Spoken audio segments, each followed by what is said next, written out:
আমরা পুরুষরা খুব অদ্ভুত। পুরুষরা কখনো সফল হতে চায় বাবা মায়ের জন্য, কখনো সফল হতে চায় প্রিয় মানুষটাকে পাওয়ার জন্য,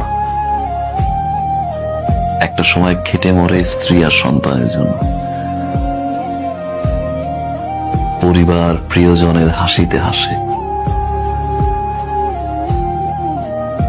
তাদের দুঃখে আবার কাঁদে।